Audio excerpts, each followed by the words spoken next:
Quick facts with Franklin. I hope you learned something. Love you. Bye. Dolly Parton told Elvis he was wrong about her future. She told him no. Elvis Presley visited her at Graceland in 1964 and told her to move to Nashville. She stayed in Tennessee and built her career on her own terms instead. Her refusal to follow his advice launched an independent career that built an entertainment empire. 12 children shared one room in a tiny cabin. Her family lived in extreme poverty in Sevier County, Tennessee. Her mother stitched a coat from leftover rags, the same coat that became her most famous song. She was 4 years old when she wrote her first song about that life. The song is called "Coat of Many Colors." It became one of the most beloved songs in country music history. A theme park out-earns her entire music catalog. She opened Dollywood in Pigeon Forge, Tennessee in 1986. The park generates more annual revenue than her complete recorded discography. Dollywood creates thousands of jobs in rural Appalachia every year. That is a lot of jobs for a region that struggled for decades. She sends a free book to every child. Her imagination library started in 1995. It delivers age-appropriate books monthly to millions of children across dozens of countries worldwide. The program has distributed over 200 million books so far. That is a book for every child from birth until they are 5 years old. The girl who grew up with no books of her own now makes sure every child gets one. To learn more about Dolly Parton, watch her tell the story of growing up in Sevier County. Consider planning a visit to Dollywood.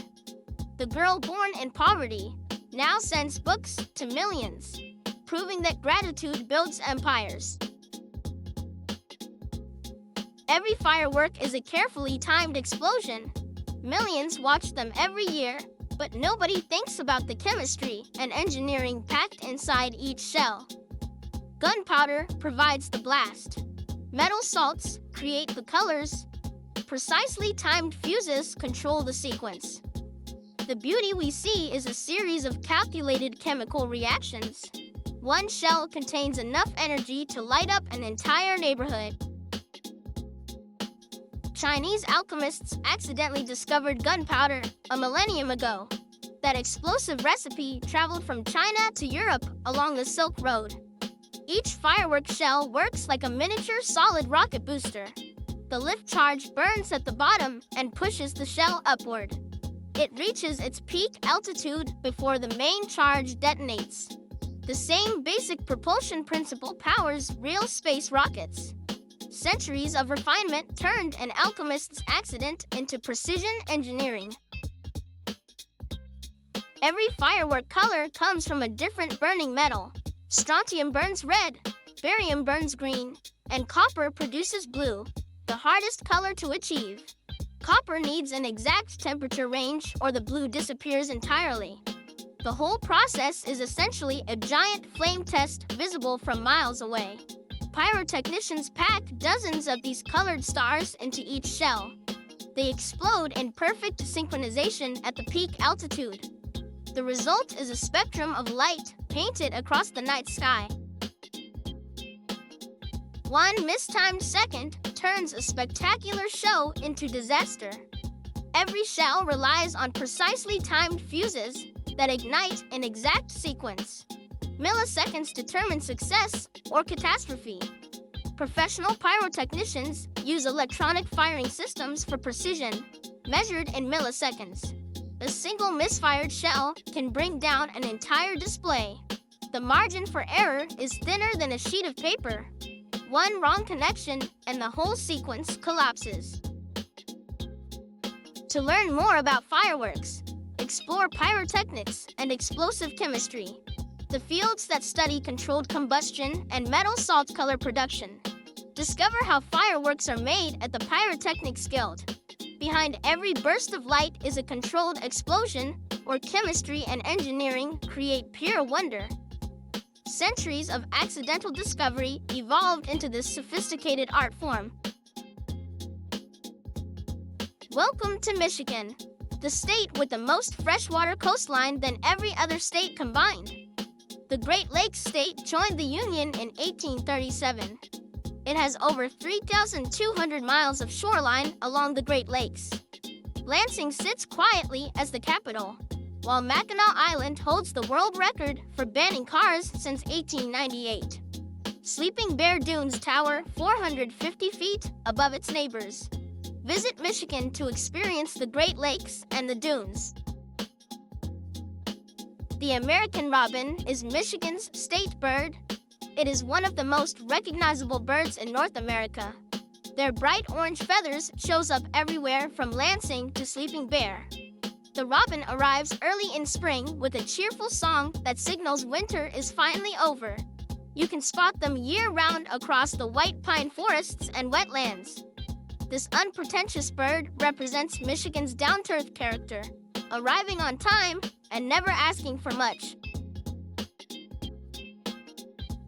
Mount Rainier rises 14,000 feet above the Pacific Northwest. Its summit holds 17 glaciers that feed rivers for millions of people downstream. The peak is visible from Seattle on a clear day, over 60 miles away. Most people see a beautiful mountain. They do not see the volcano underneath. Beneath the ice, a restless volcano simmers. 21 square miles of ice crown this active volcano, the most snow caps in the northwestern United States. The last eruption was a century ago, but the heat never stopped.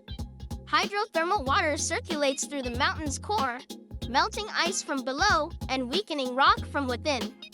This hidden furnace is what makes the mountain so dangerous. The real danger never erupts. Rainier can collapse without erupting, sending rock and ice racing down a devastating mudflow. The highly active subterrane has turned the mountain's core into soft clay over thousands of years. When that weakened structure gives way, the glacier above rushes downhill mixed with debris. These lahars travel at highway speeds and have carved channels over 100 miles long. One ancient mudflow reached the Pacific Ocean. The deposit stretched from the mountain all the way to the coast, 100 miles of flattened valley. Today, Mount Rainier watches over 2 million people in the Puget Sound region as a designated decade volcano. Scientists monitor the mountain constantly, tracking ground movement and hydrothermal activity. The warning system exists because the next collapse does not need an eruption. To learn more about Mount Rainier, visit the National Park Service website. Plan a trip to paradise. The wildflower meadows at 5,000 feet offer the closest view of the summit. The mountain remains an active volcano, and ongoing monitoring keeps those visitors safe. I hope you learned something. If not, let's watch again. Love you. Bye.